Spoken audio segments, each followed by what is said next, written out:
بسم الله الرحمن الرحيم وبه نستعين الحمد لله رب العالمين والصلاة والسلام على سيد المرسلين وعلى آله وصحبه أجمعين ومن تبعهم بإحسان إلى يوم الدين.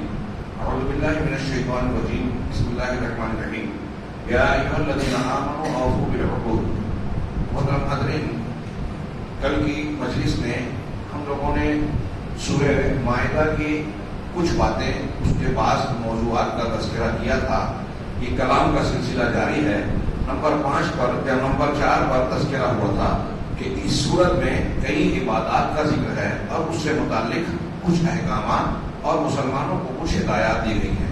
مثلا آیت نمبر 6 میں اللہ تبارک و تعالیٰ نے نماز سے پہلے طہارت صغریٰ یعنی وضو کا حکم دیا. یا ایھا الذین آمنوا اذا قمتم الی الصلاۃ فاغسلوا وجوہکم وایدیکم الی المرافق وامسحوا برؤوسکم وارجلکم الی الکعبین. اے ایمان والو، جب تم نماز کے لیے اٹھو تو اپنے چہروں کو دھل لو، چہرے کو دھل لو. یہ پورا وضو کا حکم ہے. اس میں قرآن کی اس آیت میں وضو سے متعلق بہت ساری باتیں اہل علم اور فقہاء مستنبط کرتے ہیں. جیسے مثال کے طور پہ یا اے ایمان والو، جب تم نماز کے لیے چلو کھڑے ہو، تو اس کی بنیاد پر ائمہ میں سے امام مالک، امام شافعی وغیرہ کہتے ہیں کہ اس کا مطلب یہ کہ جب نماز کی نیت کرو تو وضو کے لیے نیت ہونی چاہیے. تو اپنے چہروں کو دھلو. ابھی کسی نے سوال کیا کہ چہرے کے دھلنے کا پہلے ذکر ہے تو ہاتھ کیسے دھلیں گے، ہتھیلی کیسے دھلیں گے، جو سنت سے ثابت ہے. تو یہ چہرے کو دھلنے یا وضو کرنے کا آلہ ہے ہاتھ، لہذا چہرہ دھلنے کے لیے بھی آپ ہاتھ کا استعمال کریں گے تو پہلے ہاتھ کو دھلا جائے گا جیسا کہ سنت سے ثابت ہے. پھر اس کے بعد کلی کرنا اور ناک میں پانی ڈالنا. کچھ لوگ کہتے ہیں کہ قرآن میں ان چیزوں کا ذکر ہے، چہرے کا دھلنا، ہاتھ کا کونیوں تک، اور پھر جو ہے سر کا مسح کرنا، پیروں کا ٹخنوں تک دھلنا، یہ فرض ہے. باقی جو وضو کے اعمال ہے جیسے کلی کرنا، ناک میں پانی ڈالنا، یہ سنت ہے. تو اہل علم نے اس میں مزید تحقیق کی اور جو دل کو لگتی ہے کہ نبی کریم صلی اللہ علیہ وسلم نے کلی اور ناک میں پانی ڈال کر ناک کو جھاڑنا کبھی چھوڑا نہیں، لہذا وہ بھی ضروری. اور قرآن میں ان کا ذکر ہے تو کیسے یہ ذکر کیسے آتا ہے؟ اللہ تبارک و تعالیٰ نے جب چہرے کو دھلنے کا فاغسلوا وجوہکم کا حکم دیا تو یہ چہرے کا جو سامنے کا اوپر کا حصہ ہم کو نظر آتا ہے، منہ کے اندر کا حصہ اور ناک کے اندر کا حصہ بھی دراصل چہرے کو دھلنے میں شامل ہے. یہ چہرے کے اندرونی حصے ہیں جس کا ہم استعمال کرتے ہیں اور جہاں پانی پہنچا سکتے ہیں. تو فاغسلوا وجوہکم میں ان علماء کے مطابق کلی کرنا اور ناک میں پانی ڈال کر جھاڑنا یہ شامل ہے. پھر دونوں ہاتھوں کو کونیوں تک اور سر کا مسح کرنا ہے. وامسحوا برؤوسکم وارجلکم، اور اپنے پیروں کو بھی دھلو. یہاں ترتیب بیان کی گئی ہے. دھلنے کا لفظ پہلے ہے چہرے اور ہاتھ کے ساتھ، بیچ میں سر کا مسح ہے اور پھر پیروں کا ذکر ہے. اس کی بنیاد پر روافض یہ کہتے ہیں کہ وضو میں پیروں کا مسح کیا جائے گا، لیکن ہمارے یہاں جیسا کہ نبی صلی اللہ علیہ وسلم قرآن کے شارح ہیں، آپ نے بتایا کہ جب پیر کو کھلا ہوا رہے گا تو اس کو بھی دھلنا ہے. ہاں، اور اس بیچ میں سر کے مسح کا ذکر ہے ترتیب کے لیے. اور اگر آدمی نے موزہ پہن رکھا ہے اور موزے کو وضو کی حالت میں پہنا ہے تو پھر اس موزے پر اوپر سے مسح کر سکتا ہے. وہ چمڑے کا ہو یا کوئی بھی موزہ ہو. امام حنیفہ رحمہ اللہ سے متعلق مشہور ہے کہ وہ جورب یعنی کپڑے وغیرہ کے موزے پر مسح کے قائل نہیں تھے، لیکن انتقال سے 3 دن یا 7 دن پہلے، جیسا کہ مصر کے عالم سید سابق نے اپنی کتاب فقہ السنہ میں یہ روایت نقل کی ہے، ذکر کیا ہے کہ انہوں نے اپنے شاگردوں کو بلا کر ان کے سامنے وضو کیا اور پھر پائتابہ یعنی جورب یعنی کپڑے کے موزے پر وضع کیا اور کہا کہ پہلے میں اس کا قائل نہیں تھا، اب میں اس کا قائل ہوں. یعنی اپنے اس قول سے رجوع کر لیا. تو اگر آدمی نے موزہ پہنا ہے تو مسح کر سکتا ہے. یہ کتنے ٹائم تک؟ یعنی جب مقیم ہو اپنے گھر پر تو 24 گھنٹہ 1 دن 1 رات، اور اگر مسافر ہو تو 3 دن 3 رات پیروں پہ موزہ پہنا ہوا ہے تو مسح کر سکتا ہے. تو یہ وضو اور پھر اس کے بعد غسل، اور پوری اس آیت میں اگر جنابت کی حالت میں ہے تو غسل کرنا ہے، تو طہارت کبریٰ حاصل کرنا ہے، اور پھر اس سے متعلق احکامات بیان کیے گئے آیت نمبر 6 میں. پھر اس کے علاوہ آیت نمبر 58 میں وَإِذَا نَادَيْتُمْ إِلَى الصَّلَاةِ اتَّخَذُوهَا هُزُوًا وَلَعِبًا. اللہ تبارک و تعالیٰ نے کہا فرمایا کہ جب تم نماز کے لیے پکارتے ہو یعنی اذان دیتے ہو تو یہ لوگ مشرکین اور مخالفین اہل کتاب یہ اسے کھیل تماشا بناتے ہیں، اتخذوها لعبا، کھیل بناتے ہیں، خضوع و لعبا، خضوع تماشا، مذاق کا موضوع بناتے ہیں، اس کا مذاق اڑاتے ہیں۔ ذالک بانہم قوم لا یعقلون، اس لیے ہے کہ یہ ایسی قوم ہے جو عقل نہیں رکھتی، سمجھتے نہیں ہیں۔ دیکھیے اس دور کے مشرکین کو اذان بھاری پڑتی تھی۔ ابھی ہمارے یہاں تازہ ایک گروہ ہے جو سیاسی اور بعض اپنے ثقافتی مقاصد کے لیے مسلسل مسلمانوں اور اسلام سے متعلق کچھ نہ کچھ شوشے چھوڑ رہا ہے، ماحول کو خراب کرنا چاہتا ہے، الیکشن جیتنے کا ان کے پاس یہی حربہ ہے، اور اس کے پیچھے بھی ان کے کچھ ثقافتی مقاصد ہیں جو اہل نظر جانتے ہیں اور اس کو لوگ بیان کرتے ہیں۔ لیکن ایک بات تو واضح ہے، قرآن کی اس آیت میں اللہ تبارک و تعالیٰ نے اذان کا ذکر کر کے یہ کہا کہ مشرکین اسے کھیل تماشا بناتے ہیں، مذاق بناتے ہیں۔ یہ لوگ بھی مذاق بنا رہے ہیں، اس کی مخالفت کر رہے ہیں، اذان سے انہیں ڈر لگتا ہے۔ یہ جو آج کہنے لگے کہ اس سے نیند خراب ہوتی ہے، خلل ہوتا ہے وغیرہ وغیرہ، ہو سکتا ہے کہ بعض مسلمانوں کے ہاں لاؤڈ اسپیکر کا استعمال کچھ زیادہ شدت سے ہو اور انہیں اس کا اعتدال اختیار کرنا چاہیے۔ کچھ ہمارے یہاں اس فریضے کو ادا کرنے کے ساتھ ساتھ کچھ دوسری چیزیں بھی لاؤڈ اسپیکر پر بجاتے ہیں، جیسے ہمارے یہاں بریلوی حضرات فجر کی نماز میں روزانہ نعتیہ اور مختلف شاعرانہ کلام پڑھتے ہیں، ایسی نعت اور ایسے اشعار جس میں واضح طور پر شرک اور غلو یا شریعت کی مخالفت ہوتی ہے۔ ظاہر سی بات ہے کہ یہ دین کا حکم نہیں ہے۔ اللہ تبارک و تعالیٰ کے حکم اور رسول اللہ صلی اللہ علیہ وسلم کی تعلیمات کو سامنے رکھیں تو فجر کے بعد آدمی کو تلاوت کرنا چاہیے۔ اتنا قرآن الفجر کانا مشہور ہے، یہ نماز کے اندر کے لیے ہے، لیکن نماز کے بعد بھی آدمی کو اگر عبادت کرنا ہے تو نماز فرض کے بعد وہ ذکر و اذکار کرتا رہے۔ حدیثوں میں ہے کہ اگر ایک آدمی فجر کی نماز کے بعد اللہ کا ذکر کرتا رہے، حدود بات چیت نہ کرے، اور پھر سورج جیسے ہی پورا نکل جائے 2 رکعت نماز پڑھے تو اسے پورے حج اور پورے حج اور عمرے کا ثواب ملے گا۔ کسی نے پوچھا پورے کہاں؟ ہاں پورے حج اور عمرے کا ثواب۔ وہ وہیں بیٹھا رہے۔ اب اس کی بجائے آپ نعت پڑھ رہے ہو، یہ قرآن و حدیث کی مخالفت نہیں تو اور کیا ہے، اور لوگوں کو موقع دیتے ہیں، اور پھر انتہائی فل ساؤنڈ میں جس کی کوئی ضرورت نہیں ہے۔ اگر کوئی بیمار ہو، کوئی ذکر و اذکار کر رہا ہو، کوئی قرآن کی تلاوت کر کے سنت پابند کرنا چاہتا ہے تو خود بھی نہیں کر رہے ہیں، اس کے لیے بھی قتل کا سامان کرتے ہیں۔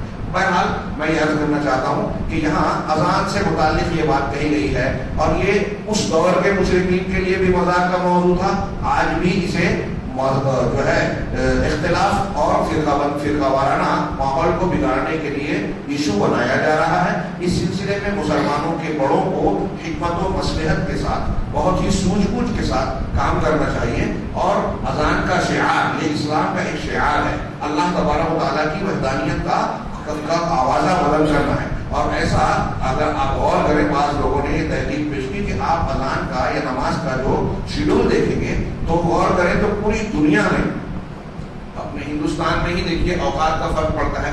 ابھی ہم نے عشاء کی نماز یہاں پڑھی، کچھ جگہوں پر آدھا گھنٹہ پہلے آدھا گھنٹہ بعد، یعنی وقت کی کچھ فرق ہوتا ہے۔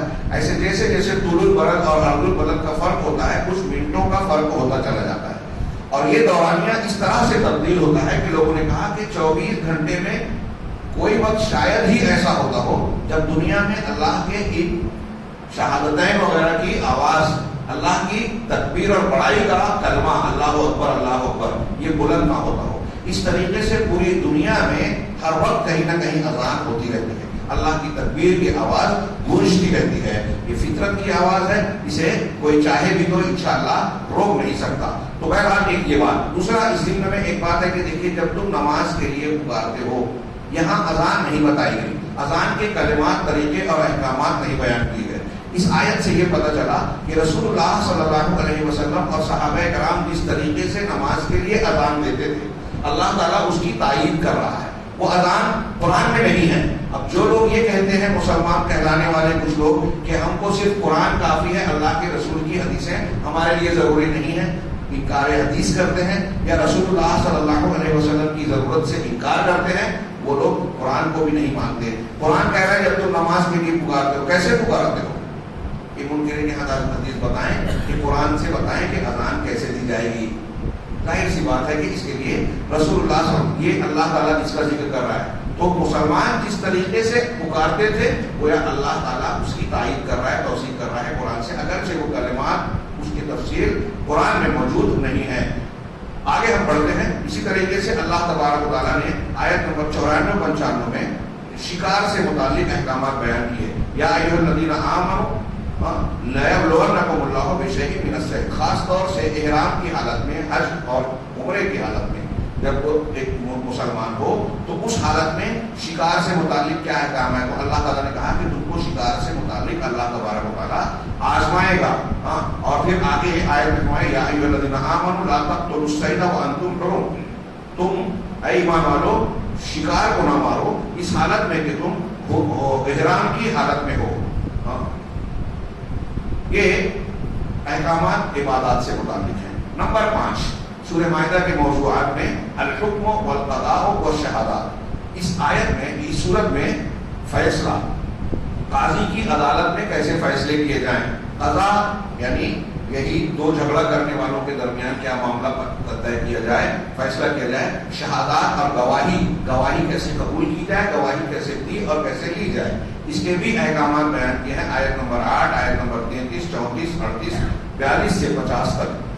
ساری آیتوں پہ ہم گفتگو نہیں کر سکتے، میں صرف ہلکا ہلکا اشارہ کروں۔ مثال کے طور پہ آیت نمبر 33 میں اللہ نے فرمایا انما جزاء الذین یحاربون اللہ ورسولہ، یہاں اس آیت کے سلسلے میں بیان کر دوں، اس سے پہلے کی آیتوں میں کچھ پہلے اللہ تبارک و تعالیٰ نے حابیل اور قابیل کے واقعے کا تذکرہ کیا ہے، آگے اس کا ہلکا پھلکا ذکر آئے گا، اس کے بعد یہ آیت ہے۔ بعض اہل علم یہ بیان کرتے ہیں کہ آج کل ایک مسئلہ جو دنیا میں بنا ہوا ہے دہشت گردی کا، کہ کچھ لوگ دہشت گردی کرتے ہیں، فساد پھیلاتے ہیں، لوگوں کی جان مال پر اندھا حملہ کرتے ہیں، یہاں تک کہ ہم دیکھتے ہیں کہ مسجدوں میں، عبادت گاہوں میں بھی حملے ہوتے ہیں۔ اسلام کا دامن، اسلام کی تعلیم اس سے صاف ہے۔ اسلام تو وہ دین ہے جس نے جنگ کی حالت میں بھی اپنے ماننے والوں کو یہ حکم دیا ہے کہ بوڑھوں کو، عورتوں کو اور عبادت گاہوں کو نقصان نہ پہنچائے، اور اگر کوئی شخص عبادت گاہ میں دشمن کا آدمی، چرچ میں، کلیسا میں، مندر میں اگر عبادت میں مصروف ہے تو اس سے بھی چھیڑ چھاڑ نہ کی جائے، اس کو بھی نقصان نہ پہنچایا جائے، یہ جنگ کی حالت میں کہا جا رہا ہے۔ اگر صرف ایسی تعلیمات پہ غور کریں تو اسلام پر پوری دنیا میں میڈیا کی پوری طاقت لگا کر جو یہ کوشش کی جا رہی ہے کہ انتہا پسندی اور دہشت گردی کا الزام اس پر تھوپ دے تو یہ پورا داغ دبا صاف ہو جائے، اور بالکل جھوٹا الزام ہے بھی۔ ہاں کچھ نادان مسلمان کچھ نادانیاں کرتے ہیں، غلطیاں کرتے ہیں، ان کی وجہ سے ہم اسلام کو مخدوش یا مجروح نہیں قرار دے سکتے۔ چنانچہ یہاں دیکھیے کہ اللہ تبارک و تعالیٰ نے جو آیت بیان کی، کچھ لوگ کہتے ہیں کہ دہشت گردی کی سزا اس آیت سے لی جا سکتی ہے، یا کوئی اگر دہشت گردی کرتا ہے تو کیا سزا ہے، قرآن کی آیت دیکھا جائے انما جزاء الذین یحاربون اللہ ورسولہ، یقیناً جو لوگ اللہ اور اس کے رسول سے دشمنی مول لیتے ہیں، مخالفت کرتے ہیں، وَيَسْعَوْنَ فِي الْأَرْضِ فَسَادًا، اور زمین میں فساد پھیلانے کی کوشش کرتے ہیں، تو ان کی سزا کیا ہے، اللہ تبارک تعالیٰ کے ان کی جزا یہ ہے کہ ان کو قتل کیا جائے۔ قرآن میں لفظ ہے یقتلوا، مطلب قتل کر دیے جائیں، یہ ہو سکتا تھا، لیکن اللہ نے یقتلوا نہیں کہا، یقتلوا کہا۔ عربی قاعدے سے زیادت اللفظ تدل علی زیادت المعنی، لفظ میں اگر زیادتی ہو تو معنی میں بھی زیادتی ہوتی ہے، تو ان کو بڑی شدت سے قتل کیا جائے، اور یصلبوا یا ان کو سولی پر چڑھا دیا جائے، اور تقطع ایدیہم وارجلہم من خلاف، یا پھر ان کے ہاتھوں کو اور پیروں کو الٹی سمتوں سے کاٹا جائے، یعنی اگر سیدھا ہاتھ کاٹا جا رہا ہے تو الٹا پیر کاٹا جائے، الٹا ہاتھ کاٹا جا رہا ہے تو سیدھا پیر کاٹا جائے، اور ینفوا من الارض، یا ان کو جلا وطن کر دیا جائے، دیس نکالا کر دیا جائے، جس کو آج کی زبان میں تڑی پار وغیرہ کہتے ہیں، شہر سے نکال دیا جائے، جلا وطنی کر دی جائے۔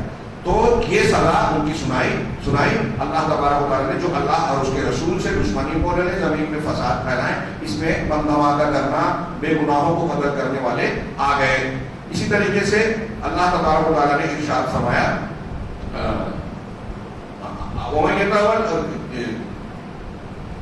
أَفَحُكْمَ الْجَاهِلِيَّةِ يَبْغُونَ وَمَنْ أَحْسَنُ مِنَ اللَّهِ حُكْمًا لِقَوْمٍ يُوقِنُونَ، کیا یہ جاہلیت کا حکم چاہتے ہیں؟ جاہلیت کا حکم، فیصلہ، ہمارے گھر بار کے معاملات ہوں، میاں بیوی کے معاملات ہوں، بھائی بہن کے، کوئی بھی رشتہ داری کے، کوئی جھگڑا ہو، لین دین ہو، اس میں جاہلیت کا فیصلہ ہم اختیار کرنے والے کب ہوں گے؟ اگر قرآن و حدیث کو چھوڑ کر کوئی آدمی کسی اور قانون کو اختیار کرتا ہے تو وہ جاہلیت کا کام کر رہا ہے. اللہ جاہلیت کسے کہتے ہیں؟ اس زمانے اور ان اصولوں کو جو اسلام کے آنے سے پہلے کا دور ہے. اب کوئی شخص اسلام کے آنے کے بعد بھی اسلامی تعلیمات سے ہٹ کر، قرآن و حدیث سے ہٹ کر کوئی دوسرا فیصلہ کرتا ہے تو وہ جاہلیت کا فیصلہ کر رہا ہے. اللہ تعالیٰ نے ان کا ایسے لوگوں کا رد کیا اور کہا کہ وہ کیا جاہلیت کا فیصلہ چاہتے ہیں؟ وَمَنْ أَحْسَنُ مِنَ اللَّهِ حُكْمًا. اور اللہ سے بہتر فیصلہ کرنے والا کون ہو سکتا ہے؟ ان لوگوں کے لیے جو یقین رکھتے ہیں. مسلمان جو یقین رکھنے والا ہے وہ اپنے دل و دماغ میں ظاہر باطن میں یہ بالکل رچا بسا لے گا کہ اگر اللہ نے کوئی فیصلہ کیا ہے تو اس سے اچھا فیصلہ کوئی ہو نہیں سکتا. اب اللہ کے فیصلے کو چھوڑ کر اگر کسی دوسری بات کو مان رہا ہے تو اس کا مطلب وہ جاہلیت کا فیصلہ اختیار کر رہا ہے. ایک اور آیت کو سرسری طور سے دیکھیں اسی ضمن میں قضاء اور شہادات میں، یا ایھا الذین آمنوا لا تتخذوا الذین اتخذوا دینکم ہزوا ولعبا من الذین اوتوا الکتاب. آیت کا پورا ترجمہ یہ ہوگا کہ اے ایمان والو، ان لوگوں کو تم اپنا دوست نہ بناؤ جن لوگوں نے تمہارے دین کو لہو کھیل تماشا بنا رکھا ہے. اب وہ چاہے ان لوگوں وہ لوگ ہوں جو تم سے پہلے کتاب دیے گئے یعنی یہود و نصارا یا کفار، تو جو دین کو نشانہ بناتے ہیں تم ان کو دوست نہ بناؤ. اسی طرح اس میں ایک لمبی آیت ہے کہ اگر تم سفر میں ہو، میں صرف اشارہ کرتا ہوں، آپ مطالعہ کر لیجئے گا کہ اگر سفر میں ہو اور تمہارے لیے موت کا وقت قریب آ گیا، آثار ظاہر ہو گئے کہ میں مرنے والا ہوں، تو اپنے مال میں اپنے معاملات میں کچھ وصیت کرنا ضروری ہے. تو سفر کی حالت میں دو گواہوں کو، دو مسلمان گواہوں کو جو ہے اپنے میں سے اس کو گواہ بنا کے وصیت کر دو. اگر تم میں کے دو نہ ہو تو ایک اپنے اور دو دوسروں کو. اور پھر جب وہ سفر سے لوٹے تو جو دو دوسرے ہوں گے ان کو مسجد میں بٹھا کر نماز کے بعد قسم کھائی جائے، کھلائی جائے کہ قسم کھا کے میں کہتا ہوں کہ یہ بات ایسی ہی تھی اور میں اس میں کوئی تبدیلی یا خیانت نہیں کر رہا ہوں. اگر ان سے خوف پیدا ہو تو دو دوسروں کو ان کی جگہ قائم مقام کیا جائے اور پھر ان سے متعلق کوئی گفتگو کی جائے جس سے یہ ظاہر ہو جائے کہ وہ سچے ہیں جھوٹے ہیں. تاکہ بہت زبردست وہ آیتیں جا کے ترجمہ پڑھی، اتنا مضبوط طریقہ اسلام اور شریعت نے بتایا. شہادتوں کو، فیصلوں کو کرنے کے لیے قرآن و حدیث کے جو تعلیمات ہیں نا، آج کی کتنی بھی ایڈوانس تعلیمات ہو، موجودہ دور کی کوئی عدالت ہو، خبر کو قبول کرنے کا جو معیار ہو وہ قرآن اور حدیث کے پیش کردہ معیار سے بہت نیچے اور بہت ہلکا ہے. جو لوگ اہل علم ہیں اور وہ اس بنیاد پر موجودہ قوانین کی روشنی میں جب اسلامی یا قرآنی قوانین پر غور کرتے ہیں تو حیرت زدہ رہ جاتے ہیں کہ 1400 سال پہلے اتنا دقیق، اتنا بہترین، اتنا زبردست قانون کیسے کیا کوئی امی شخص پیش کر سکتا ہے کہ وہ مجبور ہوتے ہیں یہ ماننے کے لیے کہ یہ رب العالمین کی طرف سے بتایا ہوا قانون ہے. یہ سورت نمبر 7 میں ایک بہت عظیم الشان اور تفصیلی موضوع کی بات کی ہے، لیکن یہاں ہم اختصار کے ساتھ اسے ذکر کریں گے کہ سورہ مائدہ میں ایک بہت ہی اہم چیز کیا ہے کہ یہ سورہ مبارکہ اس اعتبار سے ممیز ہے کہ اس نے شریعت کے 5 مقاصد کو، یہاں شریعت کا لفظ ہے، میں شریعت کی بجائے اس کا ایک ترجمہ کروں کہ قانون کے 5 مقاصد کو اس نے اکٹھا کیا. دنیا میں جتنی حکومتیں ہیں اور ان کے جو قوانین اور دستور بنائے جاتے ہیں، ان دستور اور قانون کا مقصد کیا ہے؟ ان دساتیر اور قوانین کا مقصد کیا ہے؟ جو اہل قوانین ہیں، قانون کے ماہرین ہیں، وہ کہتے ہیں کہ ملک کا قانون جو بنایا جاتا ہے، سیاست جس سے کی جاتی ہے، انتظامات کیے جاتے ہیں، اس کا بنیادی مقصد ہے کہ اس ملک میں رہنے والوں کی 5 چیزوں کی حفاظت کی جائے. 5 چیزوں کی حفاظت کی جائے. ان کے دین و مذہب کی حفاظت، ان کی جان کی حفاظت، مال کی حفاظت، عزت کی حفاظت اور ان کے عقل اور جسم کی حفاظت، صحت کی حفاظت. یہ 5 چیزیں لوگوں کی محفوظ رہیں. قوانین کا یہ کام ہے. ان پر کوئی دست درازی نہ کر سکے، ظلم نہ کر سکے، ان کے ساتھ کھلواڑ نہ کر سکے، ان 5 چیزوں کے ساتھ. اور آج دیکھیے ان 5 چیزوں کی حفاظت میں اسلام کے علاوہ کتنے بڑے بڑے دعوے، جمہوریت، سیکولرزم، سوشلزم، کیپٹلزم، فلاں فلسفہ، فلاں نظریہ حیات، لوگ بڑی تعریف کرتے ہیں. اس کے لیے radio stations, T V channels, web sites, نہ جانے کیا کیا لگا ہے.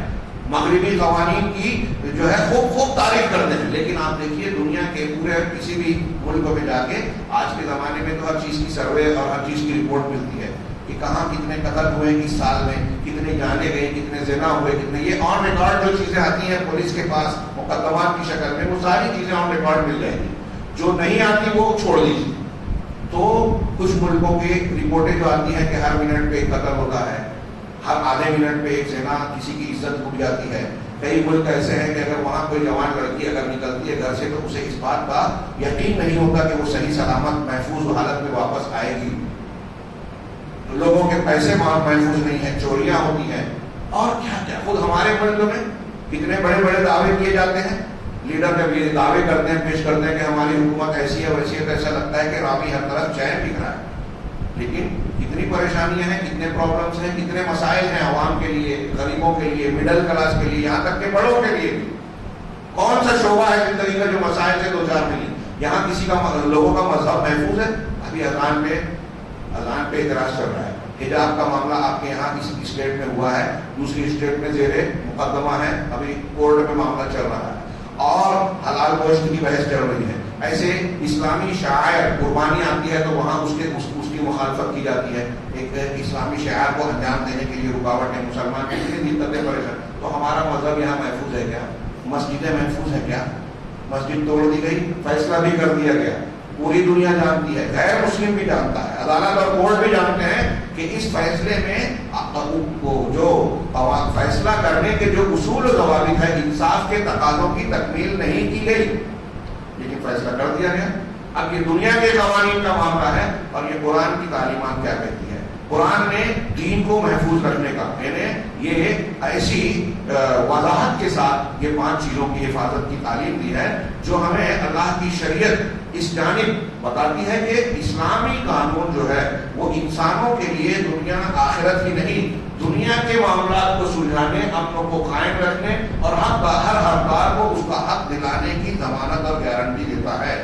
چنانچہ اس کی کچھ تفصیل انہوں نے پیش کی, اختصار سے ایک ایک چیز کو ایک ایک آیت کی طرف اشارہ کیا. کہا سورہ مائدہ میں دین کی حفاظت کا انتظام اور قانون بنایا گیا. آیت نمبر 54 کو اس کے طور پر پیش کیا کہ دین محفوظ رہے چاہے اس کے لیے قتال کرنا پڑے. آیت کے الفاظ ابتدائی ہیں یا ایھا الذین آمنوا, یہ پوری آیت یا ایھا الذین آمنوا من یرتد منکم عن دینہ, اے ایمان والو تم میں سے جو شخص اپنے دین سے پھر جائے, مرتد ہو جائے, فسوف یأتی اللہ بقوم یحبهم ویحبونہ, تو عنقریب اللہ ایسی قوم کو لائے گا جن سے اللہ محبت کرے گا اور وہ اللہ سے محبت رکھتے ہیں. اذلۃ علی المؤمنین, وہ لوگ مومنین پر نرم ہوں گے. اعزۃ علی الکافرین, اور کافروں پر سخت ہوں گے. یجاہدون فی سبیل اللہ, اللہ کے راستے میں جہاد کریں گے. ولا یخافون لومۃ لائم, اور کسی ملامت گر کی, ملامت کرنے والے کی ملامت کا اندیشہ اور خوف نہیں رکھیں گے. ذالک فضل اللہ یؤتیہ من یشاء. یہ اللہ تبارک و تعالیٰ نے مرتد کے تعلق سے وعید سنانے کے بعد کہا کہ اگر تم ایسا کرو گے تو اللہ کچھ قوم کو لائے گا اور وہ اللہ کے اور لوگوں کے دین کی حفاظت کے لیے اپنا اللہ کے راستے میں جان و مال کی بازیاں لگا دیں گے. یہ یہاں ایک آیت کو انہوں نے پیش کیا, انما جزاء الذین یحاربون اللہ وغیرہ کی جو آیت ہے, اور اس کے علاوہ دوسری آیات میں بھی دین کی حفاظت کا انتظام کیا گیا ہے. قرآن میں دوسرے مقامات پر بھی اس کا تذکرہ ہے, تو اس سے دین محفوظ ہوتا ہے. دوسرے نمبر پر حفظ النفس, جان کی حفاظت, یعنی لوگوں کی جانوں کو محفوظ کر دینے کا انتظام کیا. چنانچہ آیت نمبر 32 میں اللہ تبارک و تعالیٰ نے کہا من اجل ذلک كتبنا علی بنی اسرائیل انہ من قتل نفسا بغیر نفس او فساد فی الارض فکأنما قتل الناس جميعا. یہ ایسی آیت ہے کہ RSS اور وشو ہندو پریشد کے لوگ بھی بیان دیتے ہیں قرآن کی یہ آیت بہت اچھی ہے, بہت اچھی تعلیم ہے. کاش اللہ تعالیٰ کو عقل دے اور وہ اپنی ہوش سے کام لے تو انہیں پتہ چلے گا کہ قرآن کی سب آیتیں بہت اچھی ہیں. صرف یہی نہیں, یہ ان کی سمجھ میں آئے گی. اگر وہ عقل و شعور سے کام لیں تو پتہ چلے گا کہ جیسے اس آیت میں حکمت ہے, لوگوں کے لیے حفاظت اور لوگوں کے تحفظ کی ضمانت ہے, ایسے ہی قرآن کی پوری تعلیمات ایسی ہی ہیں, لیکن آپ سمجھتے نہیں ہیں. اللہ نے فرمایا اس میں یہ حابیل قابیل کے واقعے کے بعد کہ اسی وجہ سے ہم نے بنی اسرائیل پر یہ لکھ دیا, یہ طے کر دیا کہ جو شخص کسی جان کو بغیر کسی جان کے بدلے یا زمین میں فساد کے بغیر قتل کرے گا تو گویا اس نے تمام لوگوں کا قتل کیا. ایک آدمی کو ناحق مار دینا پوری انسانیت اور انسانوں کے قتل کے جیسا ہے. اور ومن احیاہا, جس نے کسی ایک جان کو بچایا فکأنما احیا الناس جميعا, تو گویا اس نے تمام لوگوں کی جان بچائی. کہ اللہ اللہ تبارک و تعالیٰ نے گویا یہ بتایا کہ ایک آدمی کا قتل کرنا پوری انسانیت اور پورے انسانوں کے قتل کے جیسا ہے. یعنی یہ اتنی بڑی جرت ہے ایک قتل کرنا کہ گویا آدمی انسان کی قیمت کو نہیں سمجھ رہا ہے. یہ اللہ تبارک و تعالیٰ نے جو تعلیم دی, کیا اس کے بعد کوئی یہ کہہ سکتا ہے کہ اسلام میں شدت پسندی کی تعلیم ہے؟ یہاں مسلمان اور غیر مسلم کی بات نہیں ہے. ہمارے وہ جو وشو ہندو پریشد والے اس کی تعریف کر رہے ہیں تو آپ سمجھ سکتے ہیں کہ ان کی بھی سمجھ میں آ رہا ہے کہ کسی بھی جان کو, مسلمان ہی نہیں غیر مسلم کی جان کو ناحق نہیں قتل کرنا ہے. لہٰذا ہمارے وہ نوجوان جو جوشیلے اور جذباتی ہو کر بے گناہوں کو مارنے کی باتیں کرتے ہیں, کبھی کبھی ایسے احکام جس سے بے گناہ کی زد میں آئے, وہ اس آیت کو پڑھیں اور سمجھیں کہ قرآن کیا کہتا ہے اور آپ کیا کر رہے ہو, قرآن کے خلاف جا رہے ہو. تو یہ ایک آیت ہے. اور پھر اس سے پہلے ہم نے پڑھا ہے سورہ بقرہ وغیرہ میں کہ قصاص کی آیت ہے کہ تمہارے لیے قصاص میں جو ہے دان ہے. اور اسی صورت میں بھی کہا گیا کہ ہم نے ان پر یہ لکھا ہے کہ جان کے بدلے جان, آنکھ کے بدلے آنکھ اور کان کے بدلے کان. کچھ لوگ اس کو برا سمجھتے ہیں, اس پر اعتراض کرتے ہیں کہ ارے یہ تو شدت والی اور بڑی وحشیانہ سزا ہے. لیکن آپ سوچئے کہ ایک جان کو اگر کسی نے ناحق کسی کو قتل کیا, اس کے بدلے میں اگر ایک جان کو مارتا ہے قانون اگر قتل کرتا ہے تو قتل کرنے کا انتقامی کارروائیوں کا سلسلہ تھم جاتا ہے. اور جب آپ قاتل کے ساتھ ہمدردی برتو گے تو پورے سماج کو خطرے میں ڈالتے ہو. کون سی بات زیادہ بہتر ہے؟ ایک آدمی جب پہلا قتل کرتا ہے اور بچ جاتا ہے تو اب جلی ہو جاتا ہے. آپ دیکھ رہے ہیں ابھی آج کل سیاسی حالات میں جو لوگ فساد پھیلا رہے ہیں ان کی حوصلہ افزائی کی جا رہی ہے. ہاں, ابھی کل ایک نیوز بتا رہے تھے کہ کیجریوال کے دفتر پر, گھر پر جن لوگوں نے حملہ کیا ان کا سمان کیا گیا, ان کو کیا ہے کرانتی ویر یا کیا کیا لقب دیا گیا. اب اس طرح اگر کسی گناہ کرنے والے لوگوں کو نقصان پہنچانے والے کی اگر حوصلہ افزائی کی جائے گی تو آگے وہ کیا کیا کریں گے. اور اگر آگے چور کے ہاتھ کو کاٹا جاتا ہے تو چور کے ہاتھ کو کاٹنے کے ساتھ آئندہ وہ بھی چوری سے رکے گا اور دوسروں کو بھی عبرت ملے گی کہ وہ چوری سے اپنے آپ کو روکنے میں. یہ اسلامی سزاؤں میں فلسفہ ہے. اور جو لوگ اس پر اعتراض کرتے تھے, ایڈوانی جی کا بیان میں نے کئی سال, 2 سال پہلے, 2-3 سال پہلے پڑھا تھا جب نربھیا ان کا واقعات ہوئے تھے عزتیں لوٹنے کے, تو انہوں نے کہا تھا, بلکہ وشو ہندو پریشد کے لیڈر نے کہا تھا کہ سعودی عرب میں جو قانون ہے عورتوں کی عزت سے کھلواڑ کرنے والوں کے لیے, ہندوستان میں بھی وہی قانون نافذ کر دینا چاہیے, اس سے عزتیں محفوظ ہو جائے گی.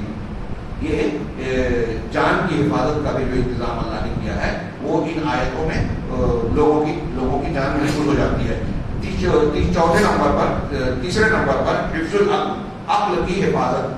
شریعت نے بتایا کہ عقل انسان کی یا صحت کی حفاظت کی جائے. چنانچہ آج آپ نے آیتیں سنی ہے کہ اللہ تبارک و تعالیٰ نے فرمایا یا ایھا الذین آمنوا انما الخمر والمیسر والانصاب والازلام رجس من عمل الشیطان فاجتنبوہ, کہ اے ایمان والو یقیناً شراب, جوا, انصاب یعنی بت اور ازلام پانسے جو شگون کے لیے نکالتے ہیں تیر وغیرہ کہ یہ اچھا ہوگا یا برا, یہ ساری چیزیں رجس و گندگی ہیں, من عمل شیطان, شیطانی عمل ہے, فاجتنبوہ لہذا اس سے بچو. آج کل ہمارے یہاں کچھ محققین قسم کے دانشور کھڑے ہوتے ہیں, کالج میں یونیورسٹی میں پڑھے ہوئے, یورپ اور امریکہ سے متاثر, دین کے راستے سے, قرآن کو رسول کے راستے اور صحابہ کے طریقے سے نہیں سمجھتے. ان میں سے کچھ لوگوں کا کہنا یہ ہے کہ پورے قرآن میں کہیں یہ نہیں لکھا ہے کہ شراب حرام ہے, پورے قرآن میں کہیں نہیں لکھا ہے. حدیث میں ہے ما اسکر کثیرہ فقلیلہ حرام, کل مسکر حرام, ہر نشہ آور چیز حرام ہے, اور زیادہ مقدار بھی اگر نشہ لاتی ہے تو چھوٹی بھی حرام ہے. تو یہ فلسفہ بتاتے ہیں کہ قرآن میں یہ کہاں ہے شراب حرام ہے. اب یہ قرآن کی آیت ہے جس میں اللہ کہہ رہا ہے کہ یہ رجس ہے, گندگی ہے. من عمل شیطان, اللہ کہہ رہا ہے شیطان کا عمل ہے. جس کو اللہ شیطان کا عمل کہہ رہا ہے وہ حلال بھی ہو سکتا ہے. اور قرآن اللہ نے آگے کہا فاجتنبوہ, اس سے بچو. عربی جاننے والے جانتے ہیں جب اللہ تبارک و تعالیٰ کوئی چیز کا حکم دے رہا ہے کہ ایسا کرو, یا کوئی چیز کے بارے میں کہہ رہا ہے ایسا نہ کرو, تو اصلاً اس کا معنی آرڈر ہوتا ہے, حکم واجب ہوتا ہے, اور ممانعت جو ہے حرام ہوتی ہے. جس سے منع کیا اللہ نے ایسا مت کرو, حرام مانی جائے گی, الا یہ کہ کوئی دلیل آ جائے کہ اس کو حرمت سے کراہت کی طرف پھیرے. یہ اصولی بات ہے. تو یہ شراب کو حرام قرار دینے والی آیت ہے. لعلکم کیا ہے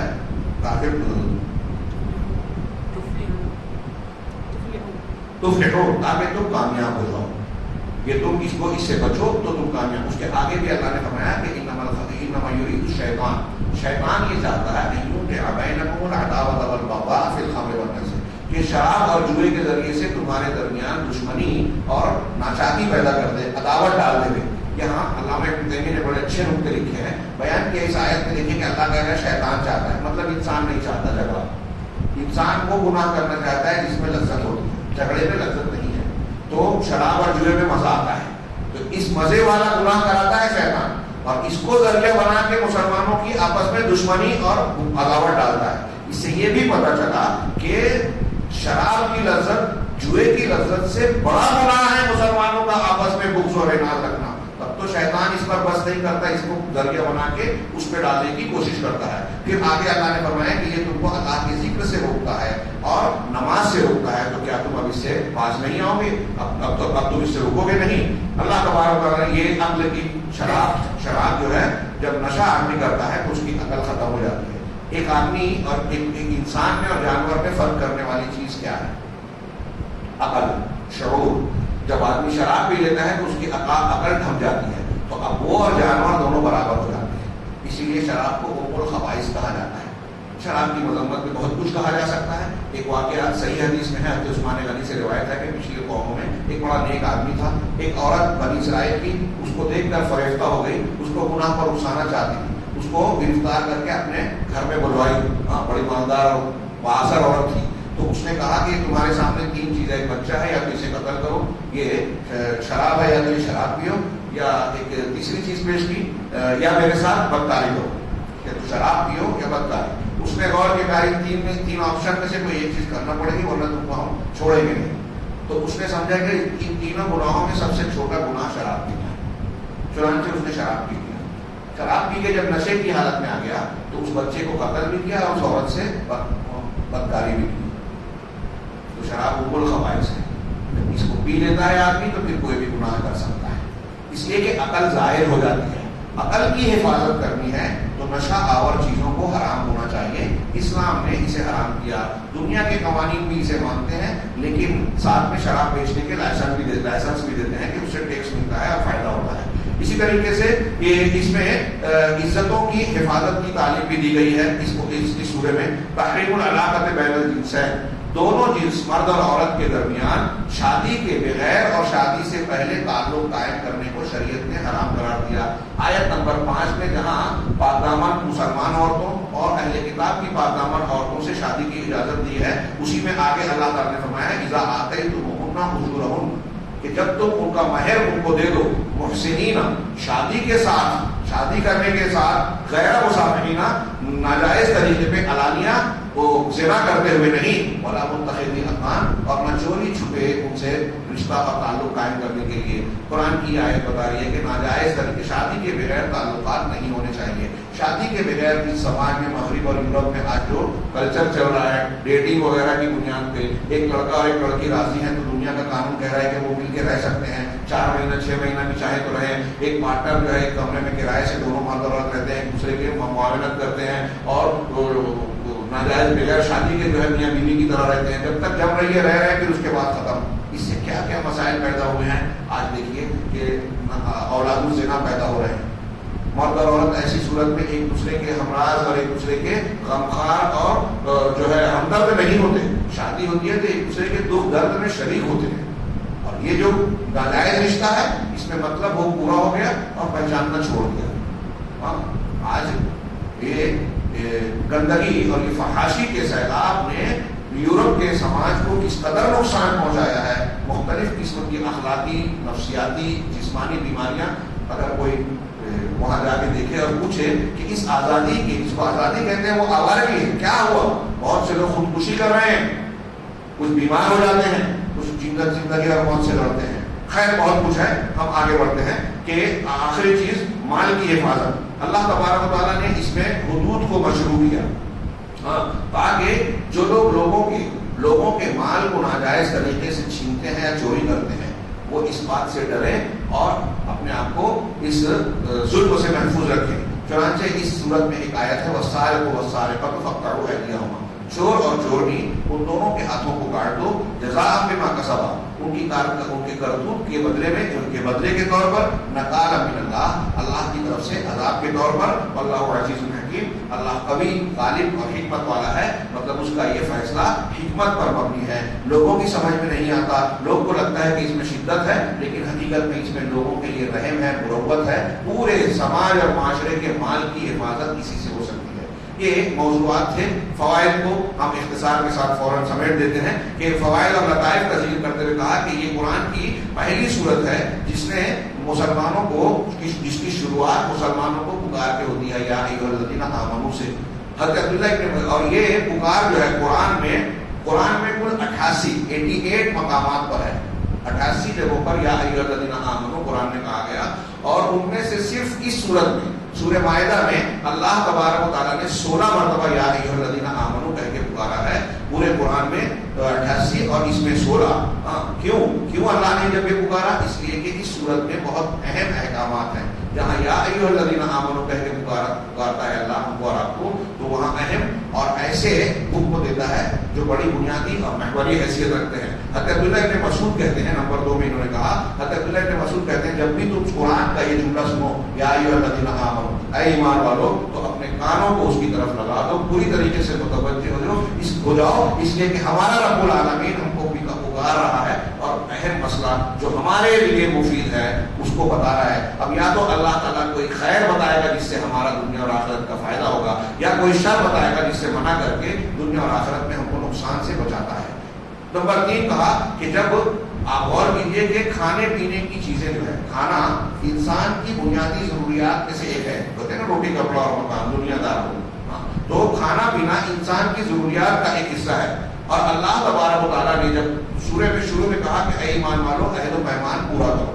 اب عہد و پیمان کی بہت سی شکلیں ہیں، تو ان عہد و پیمان میں سب سے پہلی شکل جو اس کے فوراً بعد ذکر کی، کھانے کے احکامات بیان کیے. تمہارے لیے جو ہے چوپائے کو حلال کیا گیا، بہیمۃ الانعام الا ما یتلی علیکم، سوائے وہ جن کا نام لے کر حرام کیا اس کے علاوہ حلال. مطلب عہد و پیمان پورا کرو، اور عہد و پیمان میں سب سے پہلی چیز کھانے میں حلال حرام کا ذکر کیا جا رہا ہے. تو اب سوچئے فما ظنکم، تو اے پڑھنے والے تمہارا کیا خیال ہے زندگی کے دوسرے معاملات کے بارے میں؟ جب اللہ تعالیٰ عہد و پیمان کو پورا کرنے کے سلسلے میں، کھانے پینے کے سلسلے میں تلقین کر رہا ہے کہ اس میں حلال حرام کا لحاظ کرو، تو زندگی کے دوسرے معاملات میں بھی ہمیں اس سے کہیں بڑھ کر حلال و حرام کا لحاظ کرنا چاہیے. تو کیا ہم پر یہ واجب نہیں ہے کہ زندگی کے سارے معاملات میں ہم حلال حرام کی رعایت کریں، اپنے آپ کو حرام سے بچائیں؟ نمبر 4 اس صورت میں اہم و فی هذه السورہ، یہ اس صورت میں سب سے اہم چیز، بلکہ پورے قرآن میں اللہ یہ سب سے اہم چیز جو ہے وہ یہ ہے کہ حکم اور فیصلہ، شریعت سازی اور قانون سازی صرف اللہ کا حق ہے. ومن لم يحكم بما انزل الله فاولئك هم الكافرون. اور اس یہ آیتیں جو ہیں اس وقت موقع نہیں ہے آج، اگر کل اللہ نے توفیق دی تو اس کے بعد والی سورہ انعام پر ہم گفتگو کرنے سے پہلے دکتور ربیع بن ہادی سعودی عرب کے بہت بڑے عالم ہیں، انہوں نے اس آیت کے ضمن میں کافی کچھ بحث کی ہے. تھوڑا سا انشاءاللہ ہم اس کا تذکرہ کل کے درس میں اگر موقع رہا اور مناسب معلوم ہوا تو کریں گے. تو انہوں نے کہا کہ اس صورت میں یہ بات ہم کو پورے قرآن میں یہ بات ہے، اور اس صورت میں بطور خاص بتائی گئی کہ قانون سازی کا حق، حلال حرام بنانے کا حق صرف اللہ کا ہے، رسول کا بھی نہیں ہے. ہم شاہبانوں کیس کے ٹائم میں ہر مسلک کے لوگ کہہ رہے تھے، کورٹ سے، عدالت سے، حکومت سے، کہ جس چیز کو اللہ نے حرام کیا رسول بھی اس کو حلال نہیں کر سکتے تھے، جس چیز کو اللہ نے حلال کیا اس کو رسول بھی حرام نہیں کر سکتے تھے. یا ایھا النبی لما تحرم ما احل اللہ لک، جب اللہ کے رسول نے ایک مرتبہ کہہ دیا کہ میں شہد نہیں استعمال کروں گا، تو قرآن آ گیا کہ آپ اس چیز کو حرام کیسے کر سکتے ہیں، کیوں کرتے ہیں جو اللہ نے حلال کیا. تو رسول بھی نہیں کر سکتے. جب رسول بھی نہیں کر سکتے تو آج ہمارے یہاں جو لوگ تقلید کرتے ہیں اور یہ سمجھتے ہیں کہ امام حنیفہ، امام شافعی، امام مالک نے جس کو حلال کہا، حرام کہا، ہم وہی مانیں گے، تو کیا ان کا یہ طریقہ صحیح ہے؟ ہرگز نہیں. ان سے استفادہ کیجیے لیکن ان کو رسول کا مقام مت دیجیے. یہ وہ بھی نہیں کہتے، قرآن حدیث اور پوری امت کا کوئی فرد یہ نہیں کہتا. لیکن آج لوگ منہ سے نہیں کہتے کہ ہم رسول کی طرح مانتے ہیں، لیکن عملاً مسلکاً جب شدت اختیار کرتے ہیں کہ جو ہمارے مسلک میں ہے ہم وہی مانیں گے، حدیث نہیں مانیں گے، قرآن نہیں مانیں گے، صحابہ کی تشریحات نہیں مانیں گے، تو وہ ان کا عمل یہی کہتا ہے کہ وہ اللہ والا حق اپنے امام کو بھی دے رہے ہیں اس مسلک کو. تو یہ کسی انسان کے لیے صورت میں، کسی بشر کے لیے یہ جائز نہیں ہے، چاہے اس کا علم کتنا بھی زیادہ ہو، اس کا مقام مقام اور مرتبہ کتنا بھی اونچا ہو، اس کے لیے یہ جائز نہیں ہے کہ اللہ کے فیصلے کے مقابل میں یا مخالف میں کوئی فیصلہ کرے یا کوئی قانون بنائے، کوئی اصول بنائے۔ اللہ تعالیٰ بنا کے رکھے۔ نمبر 5، پانچویں بات یہ کہ جب ہم سورہ بقرہ سے سورہ آل عمران تک، سورہ بقرہ سے سورہ مائدہ تک، سورہ بقرہ اس کے بعد آل عمران، اس کے بعد سورہ نساء اور اب مائدہ، ان تینوں کی ترتیب پر غور کریں تو شیخ کہہ رہے ہیں کہ ہم اس میں دوسرے مذہب کے لوگوں سے جو خطاب کیا گیا ہے سورہ بقرہ میں پھر سورہ آل عمران میں، ان صورتوں میں ترتیب سے تو بڑی عجیب تدریج نظر آتی ہے کہ درجہ بدرجہ اللہ تعالیٰ نے دوسرے مذہب کے لوگوں سے بڑے پیارے انداز میں اور ایک اسٹیپ کے بعد دوسرے اسٹیپ پر کیا۔ سب سے پہلے سورہ بقرہ میں اہل کتاب کی غلطیوں کے بیان کیا گیا، اہل کتاب کی خامیوں اور غلطیوں پہ تم نے کیا کیا غلطیاں کی ہیں، سرکشیاں کی ہیں، اور ساتھ میں وہاں دعوت الی التمیز عنہ، ساتھ میں مسلمانوں کو یہ دعوت دی گئی ہے کہ جو اہل کتاب نے کیا تو وہ مت کرنا، ان سے الگ رہنا۔ پہلے ان کی خطائیں بتائی گئی، مسلمانوں کو بولا گیا کہ ان خطاؤں سے بچنا۔ دوسرے نمبر پر سورہ آل عمران میں اہل کتاب سے مناقشہ ہے، ان سے بات چیت ہے، نرمی کے ساتھ مباحثہ، مباہلے کی آیت، نجران کا وقت آیا تھا نا، وہ عیسائی پادریوں کا رسول اللہ صلی اللہ علیہ وسلم سے بحث کرنے، تو ان سے کیسے بات چیت کی جائے، ان کا کیسے مقابلہ اور محادثہ کیا جائے، گفتگو اور مذاکرہ کیا جائے، اور پھر ساتھ ہی ساتھ ان سے بحث کرنے کے ساتھ نرمی کے ساتھ علمی انداز میں ان کے اور ہمارے درمیان جو مشترک نقطے ہیں اس کو بھی تلاش کیا جائے۔ یہ دوسرا اسٹیپ ہے غیر مسلموں سے بات کرنے کا۔ سورہ نساء میں تیسرا اسٹیپ ہے کہ نقد کیا گیا کہ جو دوسرے مذاہب کے لوگ ہیں وہاں کیا خامیاں پائی جا رہی ہیں، اس کی نقد۔ چنانچہ اہل کتاب نے جو غلو کا راستہ اختیار کیا، اپنے نبیوں کو ان کے درجے سے بڑھا دیا، اللہ کا بیٹا بنا دیا، اپنے علماء کو ان کے درجے سے بڑھا دیا، نبی کا مقام دے دیا کہ احبار اور رہبان جو حلال کہیں حلال، جو حرام کہیں حرام، تو نقد کیا۔ اسی طرح سے عقیدے میں جو انہوں نے اختلاف کیا، عقیدے میں اختلاف کیا، اس پر بھی تنقید کی۔ سورہ نساء میں، سورہ مائدہ جس کا ابھی ہم گفتگو کر رہے ہیں، اس میں حق کو اظہار کرنے میں شدت کے ساتھ مواجہہ کیا گیا اور ان کا کھل کے رد کیا گیا کہ تمہارا یہ جو باطل نظریہ اور عقیدہ ہے وہ صحیح نہیں ہے، اس کو درست کر لو۔ چنانچہ مثال دی ایک آیت اس کو پیش کی کہ اللہ نے کہا کہ لقد کفر الذین قالوا ان اللہ هو المسیح ابن مریم، جو لوگ یہ کہتے ہیں کہ مسیح ابن مریم اللہ مسیح ابن مریم ہی ہے، ان لوگوں نے کفر کیا، بالکل سختی سے اس کو رد کیا۔ نمبر 6، ابن عقیل کہتے ہیں کہ کسی انسان کے دل میں اگر قساوت ہے، سختی، قساوت قلبی، علامہ ابن قیم نے کہا دل کی بہت سی بیماریاں ہیں، دل کی بہت سی بیماریاں ہیں، ان بیماریوں میں سب سے سخت بیماری قساوت قلبی ہے۔ وہ کیا ہے؟ دل کا سخت ہونا، قساوت مانے سختی۔ کیا مطلب ہے اس کا دل کا سخت ہونا؟ کہ آپ اور ہم نصیحت کی باتیں سنیں لیکن کوئی اثر نہ ہو، واعظ سنیں، جنت جہنم کا ذکر سنیں، اللہ کی باتیں اور واعظ و نصیحت کو سنیں، کوئی فرق نہ پڑے، یہ سب سے بڑی بیماری ہے۔ تو ابن عقیل کہتے ہیں کہ اگر ہم اور آپ اپنے اندر جھانکیں، جائزہ لیں، اگر کوئی انسان اپنے دل میں قساوت اور سختی محسوس کرتا ہے تو وہ یہ غور کرے، ڈر جائے اس بات سے کہ وہ کسی کے عہد و پیمان کو اس نے توڑا تو نہیں ہے، کسی کو دھوکہ تو نہیں دیا۔ آج ہمارے یہاں کتنے لوگ ہیں ایک دوسرے کو دھوکہ دے دیتے ہیں پراپرٹی کے معاملے میں، پارٹنرشپ میں اور دوسرے مقامات پر۔ تو جو لوگ ایسا کرتے ہیں نتیجے میں ان کے اندر دل کی سختی اللہ کا ایک عذاب ہے۔ چنانچہ یہ بات انہوں نے کہی تو سورہ مائدہ کی اس آیت سے استدلال کیا، فَبِمَا نَقْضِهِمْ مِيثَاقَهُمْ لَعَنَّاهُمْ، ان کے عہد و پیمان توڑنے کی وجہ سے، یہود و نصارہ نے عہد و پیمان توڑا تو اللہ نے کہا کہ ان کے عہد و پیمان توڑنے کی وجہ سے ہم نے ان پر لعنت کی، اپنی رحمت سے دور کر دیا، وَجَعَلْنَا قُلُوبَهُمْ قَاسِيَةً، اور ان کے دلوں کو سخت کر دیا، قساوت والا بنا دیا۔ اس سے یہ کہہ رہے ہیں کہ کوئی عہد و پیمان توڑتا ہے تو اللہ تعالیٰ جو عذاب دے گا اس کے دل کو سخت کرتا ہے، ایک عذاب یہ ہے۔ تو اگر ہمارے دلوں میں سختی ہے تو ہم سمجھ لیں، غور کریں کہ ہم نے کسی کا عہد توڑا تو نہیں ہے، کسی کے ساتھ دغا تو نہیں کی ہے۔ یہ آخری نمبر انہوں نے بتایا، بڑا پیارا ایک جملہ، ایک چیز بیان کی، تو کہتے ہیں کہ اللہ تبارک و تعالیٰ نے حابیل اور قابیل کا واقعہ جو ذکر کیا، قابیل نے اپنے بھائی حابیل کو قتل کر دیا تھا، دنیا کا پہلا قتل، اور سنت قتل کو اس نے جاری کیا، تو رسول اللہ صلی اللہ علیہ وسلم کہ دنیا میں جو بھی قتل ہوگا، قاتل کو تو گناہ ملے گا، قابیل کو بھی ملے گا۔ چنانچہ اب جب اس نے قتل کر لیا تو اب اسے سمجھ نہیں آ رہا تھا کہ اپنے بھائی کی لاش کا کیا کرے۔ تو اللہ تبارک و تعالیٰ نے ایک کوا بھیجا، فبعث اللہ غرابا یبحث فی الارض، تو اللہ نے ایک کوا بھیجا جو زمین کھود رہا تھا، اور آگے اللہ نے کہا لیریہ کیف یواری سوءۃ اخیہ، تاکہ اللہ اس کے ذریعے سے دکھائے کہ یہ کوا یہ قابل اپنے بھائی کی لاش کو کس طریقے سے زمین میں دفن کرے چھپائے. یہ دکھانے کے لیے اللہ نے کوا بھیجا. تو یہ کہہ رہے ہیں کہ غور کرو کہ اللہ تبارک و تعالیٰ نے کوے کو عربی میں غراب کہتے ہیں. غراب یہ غرب سے بنا ہے جسے مغرب بھی بولتے ہیں. اور غربا اجنبیت کو کہتے ہیں. ایک آدمی آپ کے پاس باہر سے آئے تو کہیں گے کہ یہ غریب الدیار ہے, اجنبی ہے, اپنے گھر سے ہٹا ہوا, اس کا یہ وطن نہیں, لوگ اسے یہاں پہچانتے نہیں. عجیب و غریب جو کہتے ہیں اردو میں, یہ غریب اردو میں جب ہم کہتے ہیں تو وہ مفلس کے لیے کہتے ہیں. عربی میں اجنبی کو کہتے ہیں یا مسافر کو کہتے ہیں. کن فی دنیا کا انا کا غریب اور عابر سبیل, تو اجنبی کو کہتے ہیں. تو اب اسی لفظ سے بنا ہے غراب, کوا. اللہ تبارک, یہاں کوئی سوال جیسے مثال کے طور پہ یہ جو بات بیان کر رہے ہیں یہاں یوں کہہ لیجیے کہ کوئی یہ سوال کرے کہ اللہ نے کوے کو کیوں بھیجا, دوسرے کو کیوں نہیں بھیجا. کئی حکمتیں, اس میں ایک حکمت یہ بتا رہا ہے کہ کیونکہ لفظ غراب جو ہے یہ اجنبیت بتاتا ہے. اور جس شخص نے, قابل نے اپنے بھائی کو قتل کیا تھا تو اس کا بھائی ہوتے ہوئے اس نے اس کے ساتھ غربت والا برتاؤ کیا تھا, کوے والا کام کیا تھا. اور اس کی غربت اللہ کی رحمت سے بھی تھی کہ وہ اللہ کی رحمت سے ایک طریقے سے محروم سا تھا, اجنبی تھا. اور اپنے اہل و عیال سے بھی اس کی غربت تھی, اپنے اہل و عیال کا حق بھی گویا نہیں پہچانتا تھا.